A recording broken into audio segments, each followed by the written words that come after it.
Hi viewers, welcome back to Sanjay நானும் vlog channel. இன்றைக்கி நம்ம சேனலில் பார்க்க போகிற வீடியோ பலகாரங்கள்லாம் செய்கிறதுக்கு வீட்லேயே நம்ம அரிசி மாவு எப்படி ரெடி பண்ணுறதுன்னு தான் பார்க்க போகிறோம். நம்ம சேனலில் ஃபர்ஸ்ட் டைம் பார்க்குறவங்களா இருந்தால் சப்ஸ்கிரைப் பண்ணி கூடவே இருக்க பெல் சிம்பிளையும் கிளிக் பண்ணிக்கோங்க.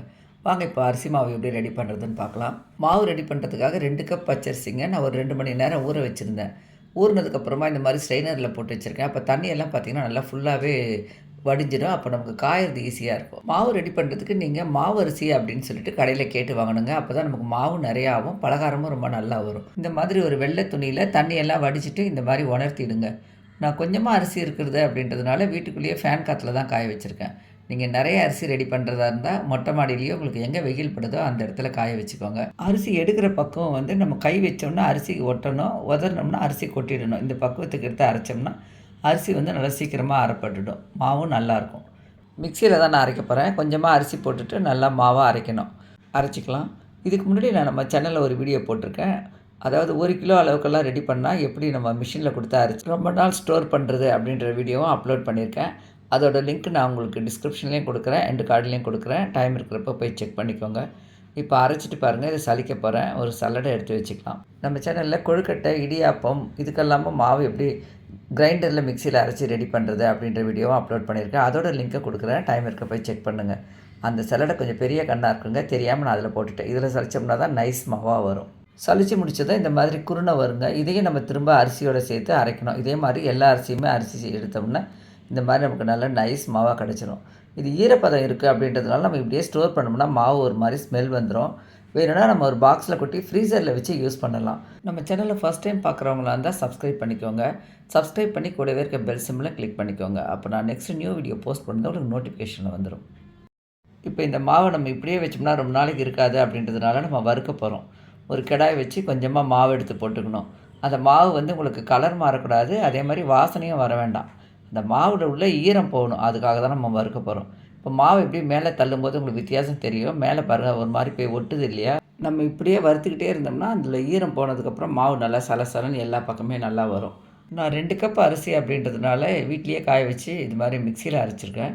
நீங்கள் அதே 1 கிலோ 2 கிலோலாம் அரைக்கணுன்னா நல்லா கழுவிட்டு காய வச்சுட்டு மிஷினில் கொடுத்து அரைச்சி இதே மாதிரி தான் வறுத்து எடுத்து வச்சுக்கிட்டிங்கன்னா அரிசி மாவு கெட்டே போகாதுங்க. 6 மாதம் வரைக்கும் நல்லாயிருக்கும்.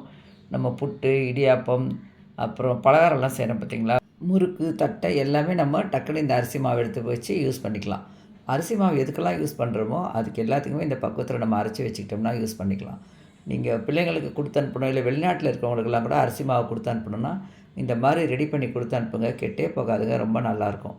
நம்ம வறுத்து முடிச்சப்பறம் எடுக்கிற பக்குவம் என்னென்னா, கொஞ்சமாக மாவு எடுத்து இந்த மாதிரி கோல மாவில் அப்படியே இழை மாதிரி இழுப்போம் பார்த்திங்களா, அந்த மாதிரி இழுத்தோம்னா நல்லா கரெக்டாக வரணும். இதுதான் பக்குவம். இப்போ இது வறுத்தது போதும், எடுத்து நம்ம ஒரு பிளேட்டில் கொட்டி வச்சிடலாம். இதே மாதிரி எல்லா அரிசி மாவுமே நம்ம வறுத்து எடுத்துக்கலாம். மாவு ரெடி பண்ணுறேன்னு தாங்க நமக்கு கொஞ்சம் வேலை அதிகமாக இருக்க மாதிரி தெரியும். இந்த மாதிரி நம்ம ரெடி பண்ணி வச்சுக்கிட்டோம்னா நமக்கு ரொம்ப சுலபமாக இருக்கும் வேலை. காலையில் பிரேக்ஃபாஸ்ட்டுக்கு வேணும்னாலும் ஒரு பலகாரம் செய்யணுன்னாலும் டக்குன்னு எடுத்து போட்டு செய்துக்கலாம்.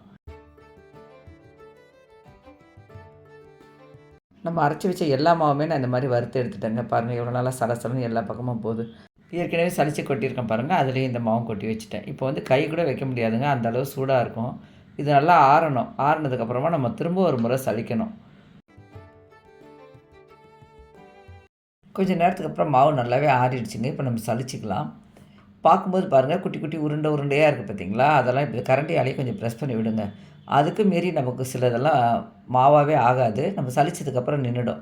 எல்லாத்தையும் எடுத்து வச்சுட்டு நம்ம லாஸ்ட்டாக என்ன பண்ணலான்றதை சொல்கிறேன்.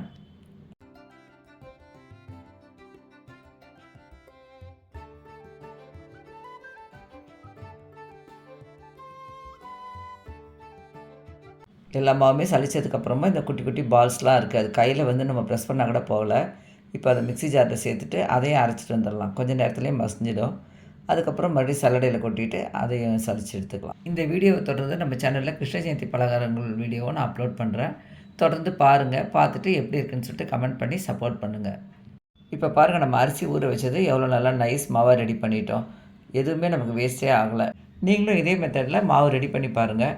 இந்த மாவு செய்கிறோம் பார்த்திங்களா, அந்த ஒரு நாள் தான் கொஞ்சம் வேலையாக அதிகமாக தெரியும். மற்றபடி பார்த்திங்கன்னா நமக்கு நல்ல ஃப்ரெஷ் மாவு நம்ம வீட்டிலேயே தயார் பண்ணது ரெடி ஆகிடும்.